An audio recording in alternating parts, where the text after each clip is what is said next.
So good evening, everybody. I invite you all to another session of organized under the Forum of Cardiac Anesthesia, where we look into recent updates and on cardiac anesthesia and in cardiac intensive care. So today we'll be discussing about another interesting topic, mainly sickle cell disease. World over, around more than 30 million people are affected with sickle cell disease. And sickle cell disease has been associated with increased risk of perioperative mortality, vaso-occlusive crisis, acute chest syndrome, post-op infections, congestive heart failure, CVA, and acute kidney injury. So per se, the disease itself is a high risk condition.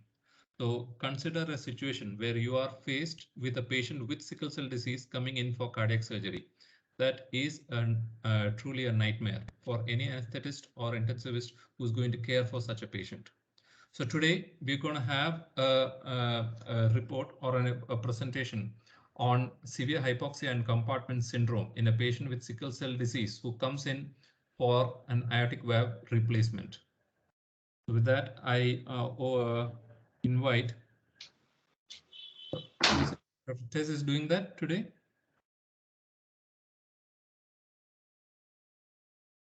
Yes, sir. Yes, yeah, you can. Yes. Yeah. Okay, sir. Okay, sir.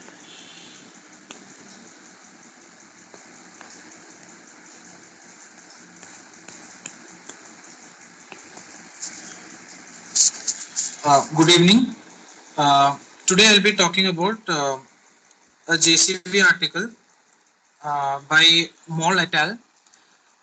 Titled Severe Hypoxia and Compartment Syndrome in Patient with Sickle Cell Trait after Redo Aortic Valve Replacement. It was a case report of one case, and they've done a review of literature on it. It was this case was done in Emory University School of Medicine in Atlanta, Georgia. Coming to sickle cell anemia, as we all know, it is an autosomal recessive genetic disorder, which is classified under hemoglobinopathies.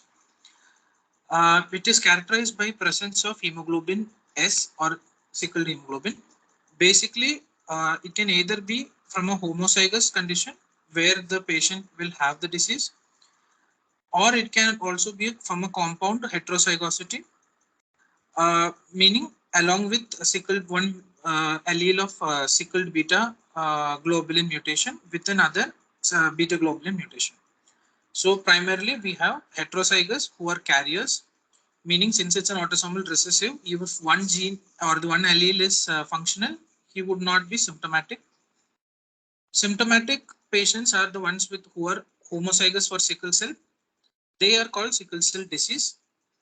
Sickle cell can also have compound presentation. Can I interrupt you there? Your slides, I don't think it's still on the first slide, I believe. I'm just telling it's not on the slides. Okay, fine. Sorry then.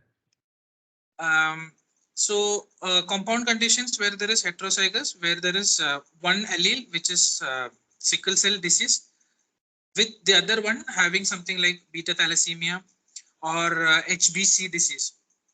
So they generally tend to have less severe anemia compared to homozygous sickle cell disease. Coming to pathophysiology, as I already told, it's a point mutation in the beta globulin gene, which is actually due to a adenine to thymine nucleotide exchange. So what has happened is when this happens, when the nucleotides are translated into amino acids, valine for glutamate in position 6 of the beta hemoglobin chain substitution happens. So normally what happens is, this is usually seen in chromosome 11, where this genes are present in chromosome 11. So normally in normal hemoglobin, adult hemoglobin, there is 2 alpha, 2 beta, while fetal has 2 alpha, 2 gamma. So sickle cell disease or trait usually does not present at birth because fetal hemoglobin does not have a beta chain. So what happens is after few months of birth, when adult hemoglobin starts taking over, instead of beta chain, normal beta chain, they have a sickled beta chain. So the HbS concentration starts rising, and fetal hemoglobin levels as the child ages starts to decline. So this is when the presentation usually starts. Then sickle cells can be usually seen in peripheral smears in these children if it is a sickle cell disease, not in carrier stage. Usually carrier stage do not present with any symptoms. So by around 3 months of age, we start seeing the sickle cells and in the peripheral smear, and there might be hemolytic anemia, which usually starts by around 4th month of gestation. I mean, fourth month of age. Now, usually what happens is if there is sickle cell disease, there is a like the hemoglobin tetramer, which is alpha 2 beta 2 S2 here in the sense sickle beta globulin. They're usually less soluble compared to normal hemoglobin in their deoxygenated state. In the oxygenated state, they generally are soluble and do not precipitate. But when the oxygenation level comes down, once they are deoxygenated, they tend to become less soluble. So they start precipitating.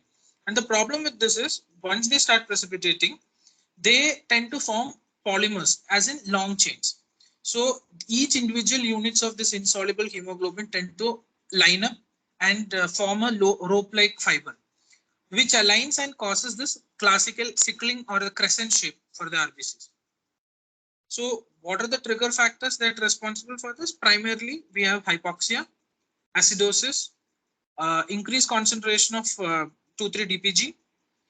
We have infections, hypothermia, and capillary stagnation. Now, one of the reasons why this happens is actually what they say is either there is deoxygenation or there is cellular dehydration. So there's a channel called Gardos channel, which is basically a calcium activated potassium channel. So what they say is once the patient is in hypoxia, the potassium, these Gardos channels open up and they lead to dehydration of the RBCs. So they tend to aggravate the precipitation of these hemoglobin tetramers, I mean, basically the sickle beta chains, and start formation of this polymer. So that is what triggers the sickling. Even hypertonic environments can result in sickling. So basically, even though osmotic fragility is a characteristic finding of hereditary spherocytosis, even in sickle cell anemia, there is osmotic fragility. There is also mechanical fragility because the RBC's ability to deform as they pass through capillaries is significantly decreased in sickle cells. Then one of the other issues is when there is hemolysis, they tend to generate reactive oxygen species, free plasma hemoglobin, which is again going to scavenge for which decreases the nitric oxide levels. The other thing is L-arginase, which is found in the RBCs, tend to be released, which again decreases the availability of arginine for nitric oxide synthesis. So these are responsible for the vascular spasms and effects which we see on the pulmonary vasculature especially. So this free plasma hemoglobin, again, like I said, it's a powerful scavenger of nitric oxide, deficiency of which plays into the vascular occlusive findings, which we see in sickle cell disease. Now, coming to the deoxygenation induced sickling, by around 85% of saturation, the hemoglobin in sickle cell disease sickling starts, and by around 38 to 40% saturation, the entire RBCs which have a sickled hemoglobin would end up being sickled. Now, coming to sickle cell trait, which is the heterozygous condition, which does not present, usually start sickling only when the saturations have reached almost 40%, which is quite not physiological. So generally within physiological range, we do not have sickling in trait. Coming to diagnosis, even though there are a lot of screening tests, which I will talk about later, diagnostic is in newborns, we are supposed to look for a fetal and sickle pattern or a fetal adult and sickle pattern. Usually it is not easy to diagnose because, like I said, there is no adult hemoglobin in the fetal newborns. So they generally tend to have less sickle cells because fetal hemoglobin does not have a beta chain. Now, as the child ages, the standard in older children and adults, high performance liquid chromatography is the gold standard where we can diagnose specific bands of beta 2 sickle chains. Now, in this regard, there is a UK guideline which they recommend that in UK, whenever any patient is undergoing major surgeries, if they are not from Northern Europe or if their sickle cell status is unknown, we are supposed to screen for it, which is not practical in most places because of the cost incurred and the less incidents which we actually have in patients. Now, one easy test which we can do is a peripheral smear, which is inexpensive and quite fast. So generally, if it's a significant disease, we usually find target cells or canoe-shaped RBCs, because when they pass through the spleen, they tend to have their surface ripped apart, and plus the sickling. So generally, if it's a significant lesion of disease, we will be able to diagnose with a peripheral smear. Now, this is a chart which says in what age group, what type of pattern of hemoglobin we are supposed to expect, especially in newborn, in neonatal screening, where we have to see for the fetal, adult, and sickle. As the child ages, the gold standard is again high performance liquid chromatography.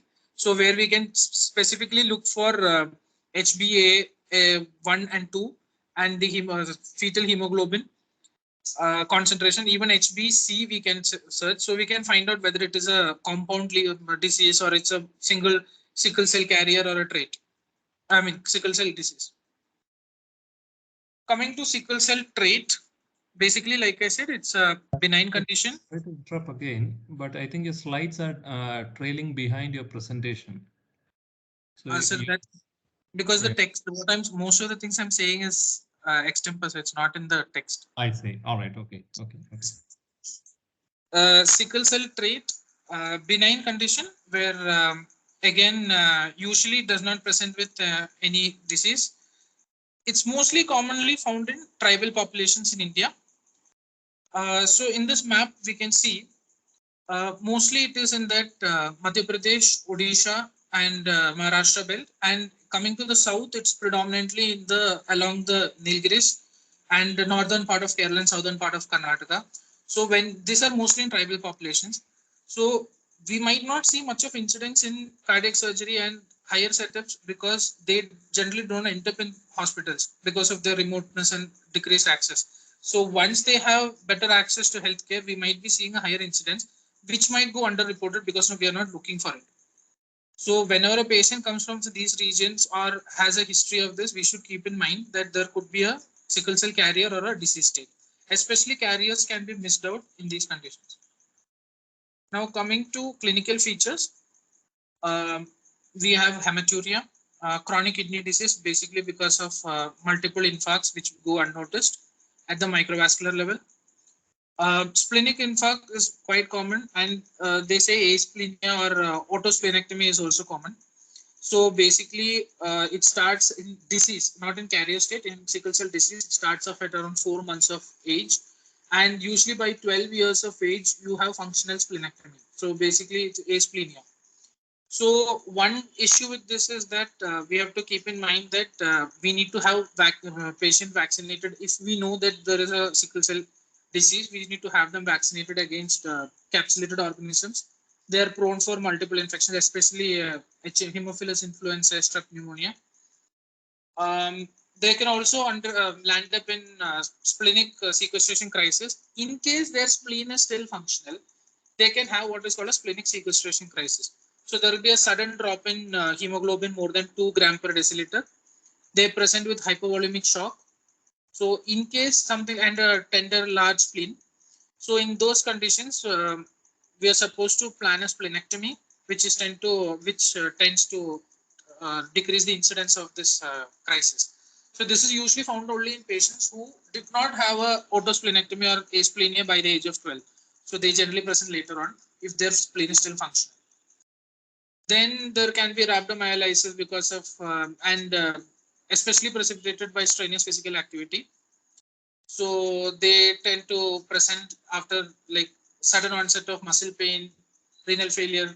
So these things have to be kept in mind. Sickle cell anemia as a differential diagnosis. Then again, compartment syndrome, which will be discussed in this case.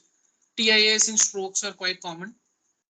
Then anemia and aplastic crisis, wherein we see less than aplastic crisis, where we have less than 1% reticulocytes.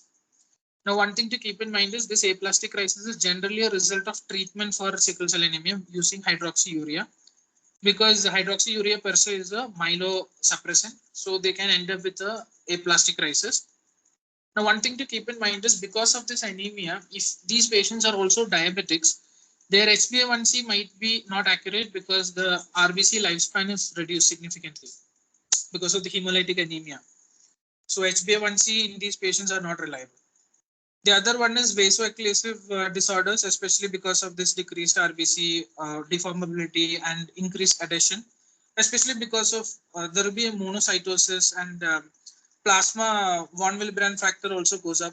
So these things tend to increase adhesiveness, and patient tends to have increased episodes of vaso-occlusive disorders.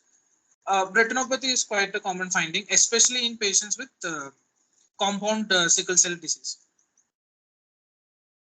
Now, coming to cardiac specific, we have pulmonary hypertension, which can be either pre-capillary or post-capillary or even combined. Dr. Yes, Yes, still sir. see clinical features slide. Sir, now it is cardiac specific, sir? No? No, next slide. We're still in clinical features. Okay, sir. Yes, now cardiac specific. Okay, sir. Going back to clinical features. It came back, sir? It is on clinical features now. Yes, now. Oh, okay. Okay, sir. Yeah. Okay. So, pulmonary hypertension, acute coronary syndromes, and prothrombotic states are quite common. Coming to pulmonary hypertension, there is like the sixth world symposium on pulmonary hypertension classified sickle cell anemia induced pulmonary hypertension in group 5. So they have given a general guideline that if the TR-jet more than 2.5 and patient is having a hemoglobin SS, I mean sickled hemoglobin homozygous more than 30 to 40%. If these T finding, I mean echo findings along with the pro BNP more than 160, they tend to be diagnosed. I mean, they can be classified under group 5 of pulmonary hypertension. So they have made an algorithm to diagnose it. That is like if the TR-jet is less than 2.5, we can continue with routine screening. If TR-jet is more than, I mean, 2.5 to 2.9, we have to see if the patient has an increased pro-BNP. If there is increased pro-BNP or TR-jet more than 3, we should do a right heart catheterization and decide whether it's a pre-capillary or post-capillary and manage accordingly. Now coming to treatment options. Basically, primary treatment option which was practiced for a long time was blood transfusions. So it can either be a simple transfusion or an exchange transfusion. Now there is specific erythrocyte pheresis where we can remove the erythrocytes alone and transfuse the remaining components back and transfuse RBCs so that we do not have volume overload or any of the effects of massive transfusions. The other option is hydroxyurea. Now hydroxyurea, like I said before, is a myelosuppressant. It works by increasing the fetal hemoglobin content. So even in adults, it can increase the fraction of fetal hemoglobin. It increases the deformability. It actually increases the RBC water content.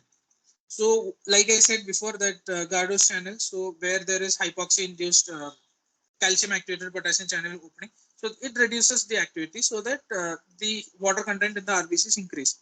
So there is less chance of sickling.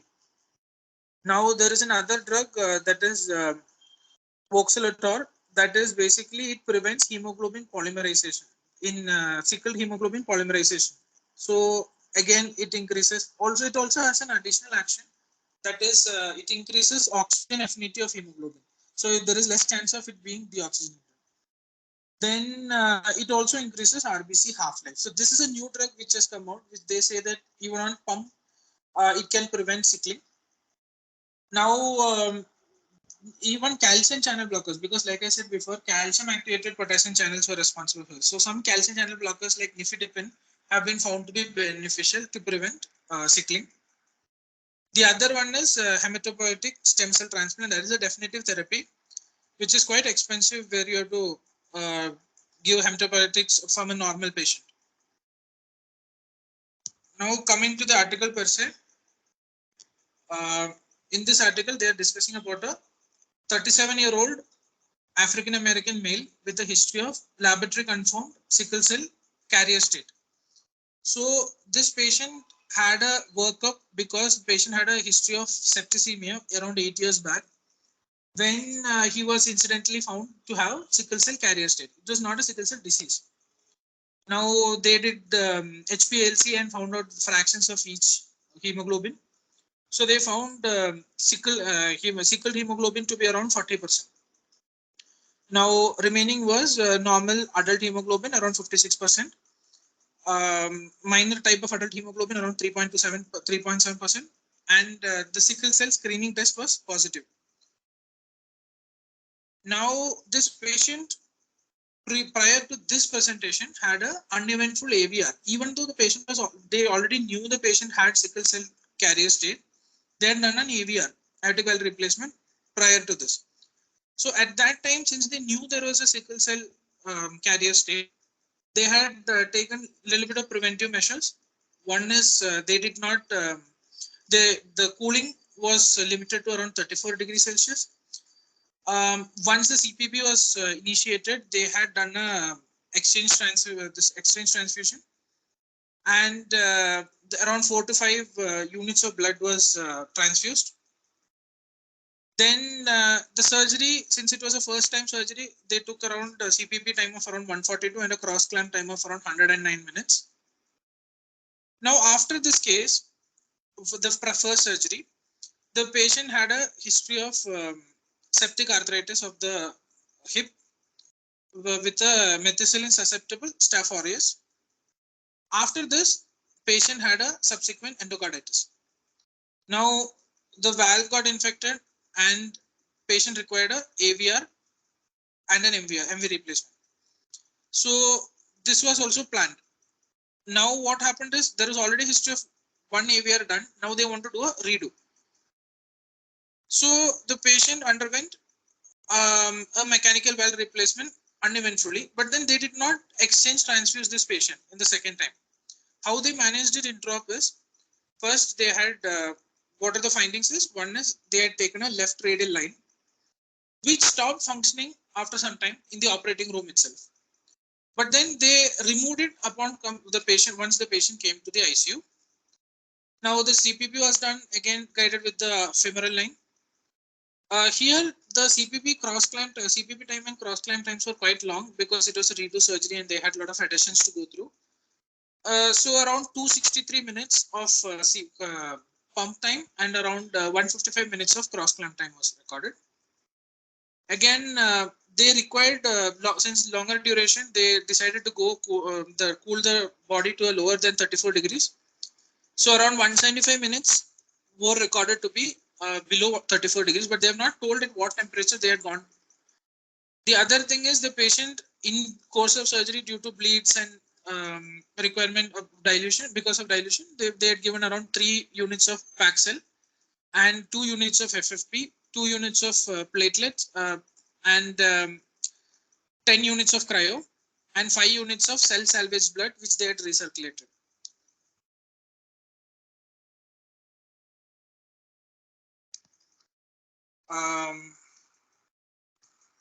Yes. Then once the patient was shifted to the ICU back from surgery, what happened is the patient became hypoxic, and when they did the PaO2 FiO2 ratio, they found it to be 46. So they could not find a reason why the patient was having a low saturation and PaO2 FiO2 ratio. So they did a chest X-ray and TE. So what they found was chest X-ray was clear, and the TE did not show any shunts or any reason for the hypoxia. Now, after coming, they managed conservatively with the P and supports, ventilatory support. It rose to around 200 after 5 hours. Now, one thing they noticed was at this point, after 5 hours, they noticed there was clawing of the left hand and tightness of the left forearm. So they suspected it could be a compartment syndrome because there was the radial line on the same side. There was also an IV cannula. The radial line had stopped functioning. So they suspected a compartment syndrome. So what they did was they took a 20 gauge spinal needle attached to our pressure monitoring line and they transduced it. So when they did it, they found that the forearm compartment pressures were something around 30, in and around 30. So they diagnosed it as a case of compartment syndrome. They did a bedside fasciotomy and the compartments were opened up. Even a carpal tunnel was released.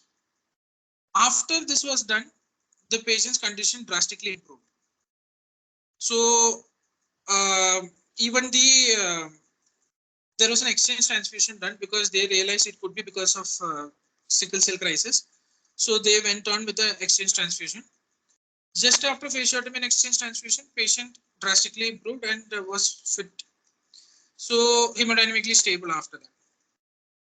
So what they came up with this, so in these conditions, what they suggested was preventive strategies should be taken. Basically meaning to say pre-op screening, which can be done either with a sickle dex test, which is basically they have it's a trademark test. So there's a content called saponin, which lyses the RBCs, and there is sodium hydrosulfide.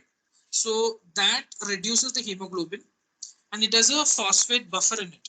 So that makes the reduced hemoglobin less likely to be soluble, and it makes the medium turbid. So we can identify that there is sickle hemoglobin in it. So the other commoner one, what we usually use is sodium metabisulfite. Same principle, it lyses the hemoglobin, and if it is in deoxygenated state, it will not be able to dissolve in the medium. So that would be a screening test to be done. So since the incidence in India is quite low, we don't routinely screen for sickle cell. So in patients who are coming from these affected populations, especially tribal populations, it would be advisable to do this. Now cross-matching. Coming to cross-matching, large volume blood transfusions are expected if we are going through with a on-pump case. So one thing that has been noted is if patient has undergone repeated transfusions prior to the surgery, there's a chance for allosensitization, especially with antigens C, E, and K. So they recommend screening for these antigen cross-matching also while doing the planning surgery. And like I said before, even a erythrocyte apheresis can be planned. Now, one target as per the TAPS trial, they recommended to decrease the hemoglobin. They found that whenever the hemoglobin sickle content in the blood percentage is more than 30, patients tends to have chance of sickle cell crisis. So they have recommended transfusing blood to reduce their fraction to less than 30%. Now this requires a lot of blood transfusion. So there was a national perioperative transfusion in sickle cell disease study group. So they did the study. So they recommended targeting an HB, normal HB of more than 10, which requires less transfusion, and they found that even that prevents most incidences of sickling. Now the other one is the medications which we have discussed before. They can be started, especially the monoclonal antibodies, especially which prevent sickling. Now these were the trials that have been undertaken. One is the TAPS, where they recommended keeping the hemoglobin HbS levels less than 30%. Then there is the National Perioperative Transfusion in Sickle Cell Disease group, which said target the hemoglobin more than 10. There is a STOP trial. So they said that regular transfusions tend to have lesser incidence of stroke in these patients. The other one is an SIT trial, where they again recommended targeting a hemoglobin S levels less than 30%. Then there was a switch trial, which is the first trial to recommend hydroxyurea, which found that hydroxyurea therapy gives almost same effect as transfusions with lesser risk of diseases and lesser risk of myelosuppression, lesser risk of iron overload. But the drawback is again hydroxyurea is a myelosuppressant. There is a Twitch trial which came in, which recommended how to shift from, they recommended initially, like in children, transfusions, as they grow older, shift to hydroxyurea. So how to do that was recommended by the Twitch trial. Now coming to conclusion, again, perioperative measurement of HbS, targeted level less than 30 or an HB level more than 10. Plan exchange transfusions if the levels are more, HbS is more, so that exchange transfusions or erythroapheresis techniques reduces the iron overload risk. Preferably do a normothermic CPB. Do not cool less than 34. Minimize the hypoxia and acidosis. Avoiding vasoconstrictive agents and maintaining a normal volume. Using of calcium channel blockers like nifedipine. Again, another thing that has come up is sickle cell index. Basically, sickle cell index is in 10 100x fields of microscopy of peripheral smear. Take the average ratio of normal hemoglobin to sickled and see if the ratio of sickled is quite high. We should not use cell salvage techniques because they say even cell salvage techniques can precipitate a crisis. So if at all we are using cell salvage, we should be very careful and rely on the sickle cell index. These are the references I have used. Thank you.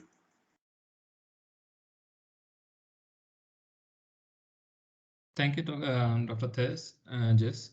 It was a wonderful presentation, quite a comprehensive overview about managing patients with sickle cell disease coming in for cardiac surgery. For the discussion bit, I would invite Dr. Prabhushankar is there? Yes, yes, yes. Yes. Good evening. Good evening. Good evening, sir. Good evening, everybody. Yes, President Dr. Jose, Jess is presented wonderfully about the sickle cell patient coming for cardiac surgery, especially this. He has taken the redo surgeries for patient for coming for redo AVR. Before what I will put a few points. So if it is not an emergency, you have to prepare the patients. First and for they are all more prone for infection. Can you hear me, please? Hello. Yes, sir. You're audible. You're audible. Yes. Yeah. Yes. Go ahead, sir. Yeah. They're all more prone for infection, so vaccination to be given. There are, especially as an intensivist, pneumococcal infection. They are more prone for pneumococcal or meningitis, meningococcal. Needs infection, and prophylactically penicillin is the choice. And also supplements, folic acids. These are all just for preparations. Then coming to this one, management. As I told, everything about the pre-op management, blood transfusion and all, especially this one. In this surgery, particular surgery, why it's happened when compared to last time, probably it's a redo surgeries, the cross clamping time, the hypothermic durations, and the cardioplegic, cold cardioplegia, or whatever may be, could be maybe due to prolonged status. Then he told the pulmonary hypertensions, inhibition of nitric oxide. Yes, it's also, and the other one is the hemoglobin, free hemoglobin also stimulates the endothelium to release the endothelin. So that also one of the cause for pulmonary hypertensive crisis. Then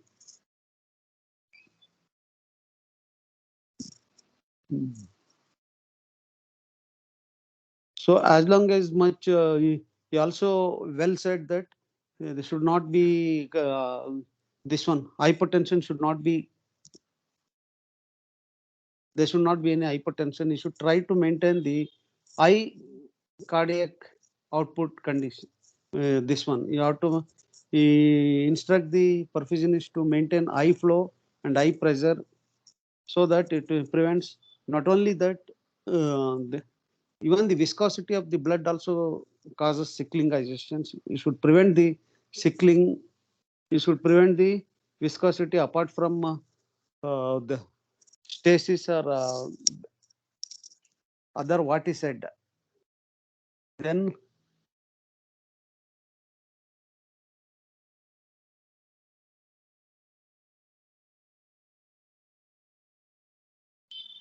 just hello. Yes, sir. Yes. What is the amount of hemoglobin to take up for preparing? You're preparing for this one trait Sir, and for sickle cell anemia. Sir, what they have recommended is in both the cases, it is better to target either we should do a ratio of sickled hemoglobins to, I mean, sickle hemoglobin, yes, or you can do a hemoglobin, the amount of sickled hemoglobin to normal hemoglobin. If we see the HbS ratio, I mean, the HbS fraction of RBCs should be less than 30%. So that the chance of sickling is less. Or now the other recommendation is, newer recommendation is, you target an normal HB more than 10. So that requires less transfusions. The targeting of less than 30% requires a lot of transfusions. And if the patient is sickle cell trait, the salvage blood also can be used with the bioxygenations. Yes, sir. Carefully. Yes, sir. That also can be used carefully. Then inotrope vasoconstrictor to be reduced, as you said. Well Yes, said. sir. Then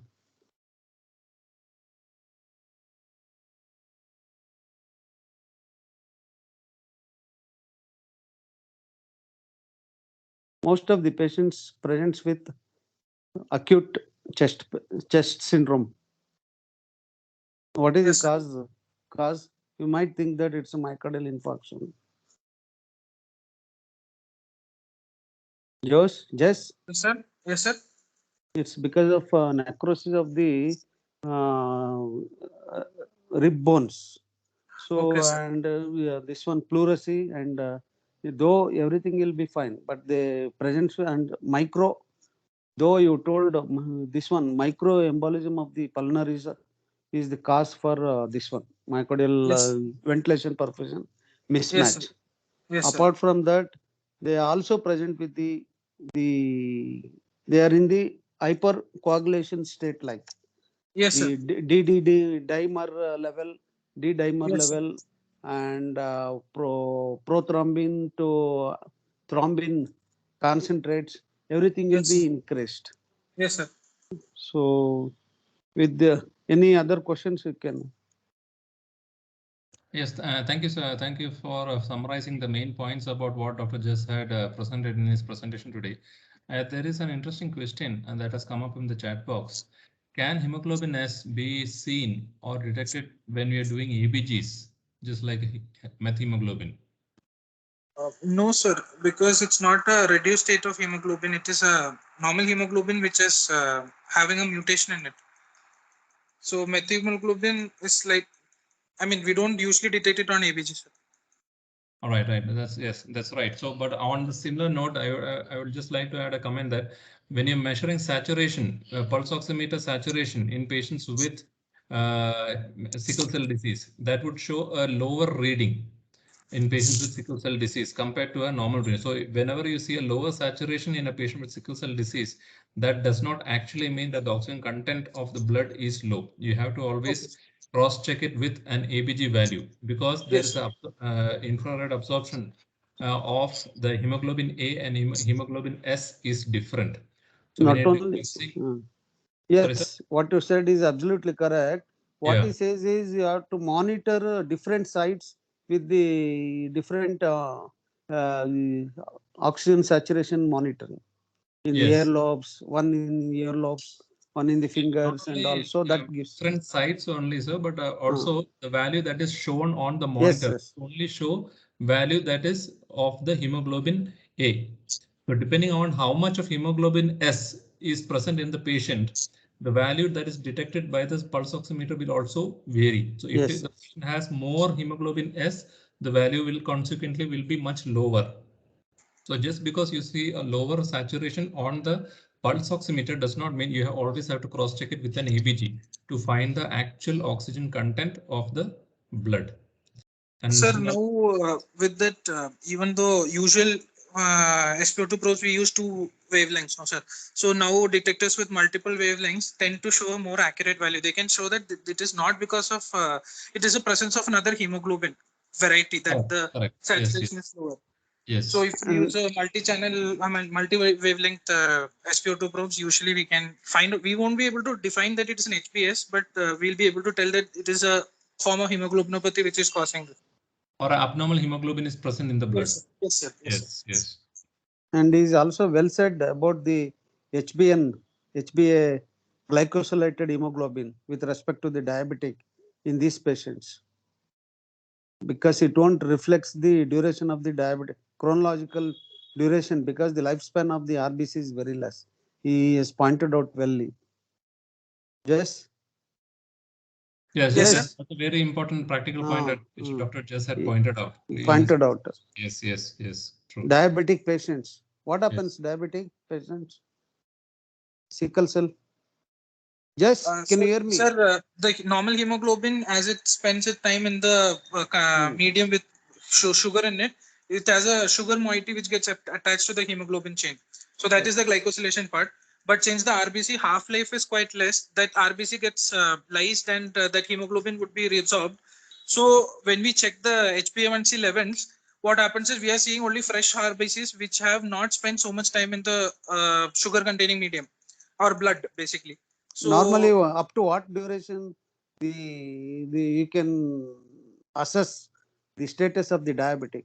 usually Normally. 120 days, sir, because the Why? RBC lifespan is 120 days. Very So good, very good. So when we measure it, usually it's around 3 months ka, sugar status we assess with HbA1c. Okay. So can I invite more questions on in the chat box? If anybody has questions, please post it in the chat box, or if you want to make a comment, please come forward.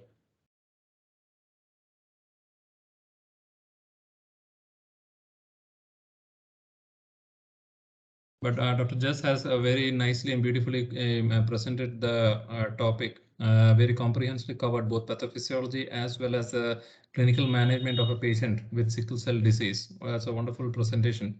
So basically the basic things that we have to keep in mind is that this is a patient coming in with a sickle cell disease. They are very prone for vaso-occlusive complications.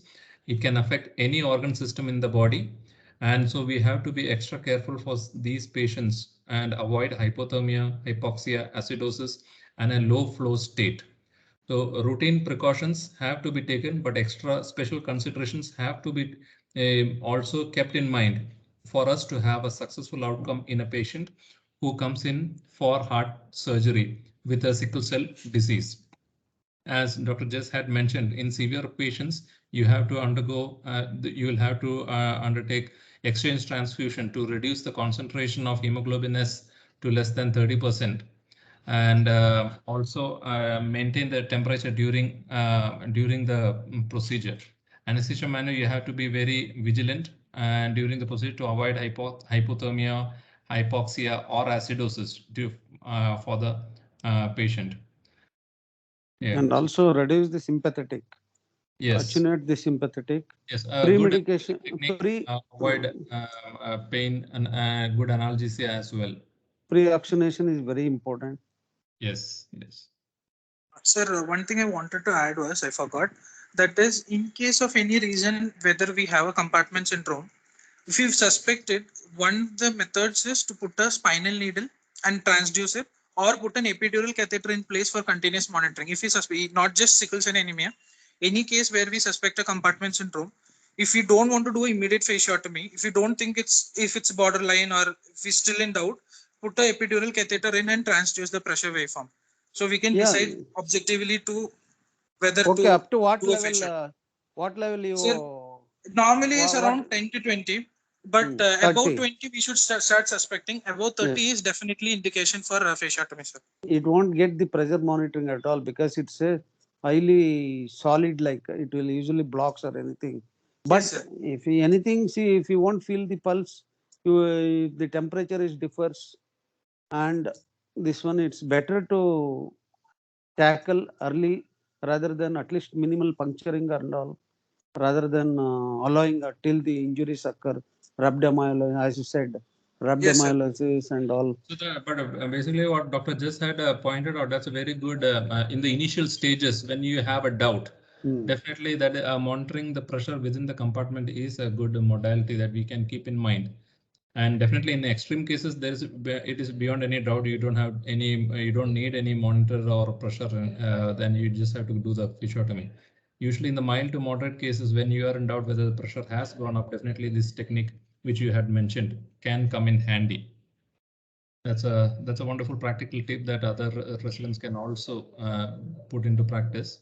I personally don't have any experience using the intra-compartment pressure monitoring. I'll have to look on that one and see how successful we can do it. When compared to first surgery, why developed so much problems, complications? Just Sir, first surgery, they had suspicion that patient would go into crisis. So they had taken preventive measures. Sir. They had done exchange transfusion. They maintained a normothermic CPB. So there was already steps taken to prevent it. In the second surgery, what had happened is they assumed that since the first surgery was uneventful, it would not occur. Second thing, they did not do an exchange transfusion. So thirdly, what happened is since it's a redo surgery, they found a lot of adhesions and it was difficult to access the heart. So they had taken longer duration, especially and on to do the surgery itself, they had taken higher CPB time and cross clamp time. So there was a lack of preventive measures, plus higher stress during the and surgery also because of longer duration. longer cross clamping time and Yes, sir. longer duration of the CPB. Yes, sir. This also enhances the cyclingizations. Right. So with if there are no more questions in chat box, I think we'll call this meeting to an end. Yes. Thank everybody for coming out and attending the session. We'll meet each other again under the banner of Forum of Cardiac Anesthesia for another exciting topic that will be of use of practical benefit for us. So with that, I will call the meeting to an end. Thank you, everybody. Thank you, And sir, finally, sir, I thanks just immediately accepted, and also for today's there was a lot of technical issue was there. So Dr. Rajiv is very much tensed up. Finally, he succeeded in getting the program to be conducted very smoothly. I thank Rajiv also for today's success. Thank you for your kind word, Prabhu Shankar sir. But I really, thanks to Dr. JS, Anup sir, and you that you have given me time and you have trusted me that I can do this session. And I really special thank to Dr. JS and Dr. Anup Daniel sir. I really thank you, sir. Thank you, sir. So me a backbone. Thank you, sir. Okay. And we will be conducting the next session and from Narayana Health. Monday session schedule will be going forward. We will be sending on Fridays, not on Sunday, not on Monday. On Friday itself, we will be sending the notification to all the attendees. They can join the session so that we can avoid these technical issues. Day by day with these small glitches, I am also learning to sort it out all the technical issues. So I'll just try to do that. Thank you, Prabhu Shankar sir, to be back. Thank you. Thank you all attendees. We'll meet on next FC class next Monday. Thank you very much. Thank you, Dr. Jess.